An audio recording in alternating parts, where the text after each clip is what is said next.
In today's video, we're going to be answering a question from one of our viewers, Jose Rodolfo 22, and he asks, how do you play four of a kind when one, you don't have a double to use as a spinner, and two, you don't drop the first domino? Both separate situations, not the same. So let's get right into that first scenario. All right, so let's jump on the table and let's look at an example of how we could play four of a kind without leading with a double. And to be honest, you don't really want to lead with a double most of the time. And here's the reason why. When you lead with a double and you have four of a kind, you risk being too aggressive, sending your opponent to the boneyard, having them then build up heavy artillery that they can then light you up with. So you don't always want to lead with the double when you have four of a kind. So let's walk through a strategy of having this domino but not leading with it. And you just have to trust that it will come around. You'll be able to use it. So in this instance, this is my hand. We see I'm heavy on fours. I also have three aces in this particular hand. I have one of the honey bones, not both of them. All right, so this is what we would do in this situation. Let's lead with the four ace and let's take the 5 points. So now let's look at the hand over here that the opponent has.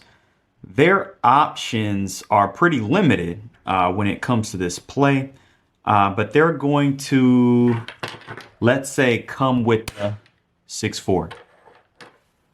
Now off of that 6-4, because you were strong on the aces and the fours, you were going to be able to get off one of your doubles immediately.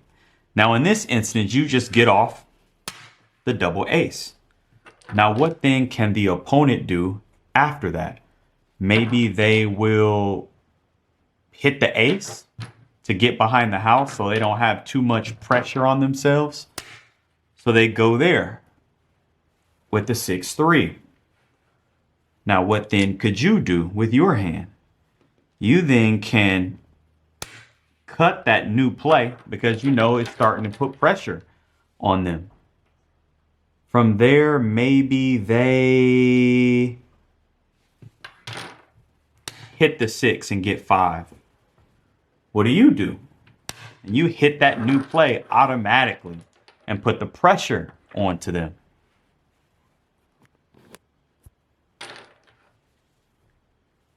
Their plays are getting limited. So what do?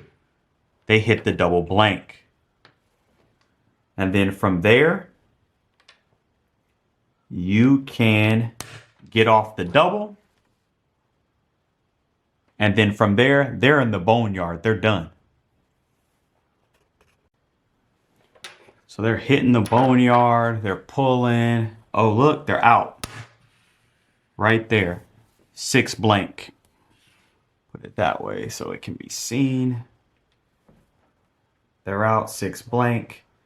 You have tons of options, but the smart thing to do here is then hit your 4.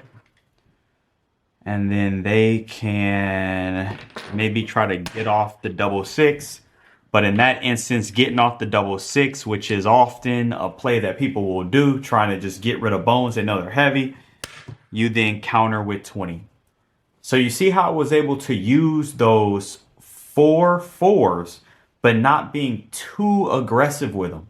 Because you don't want to really send your opponent to the boneyard too early. Because then again, they can accumulate a crazy hand, they can count the board, and they can start lighting you up.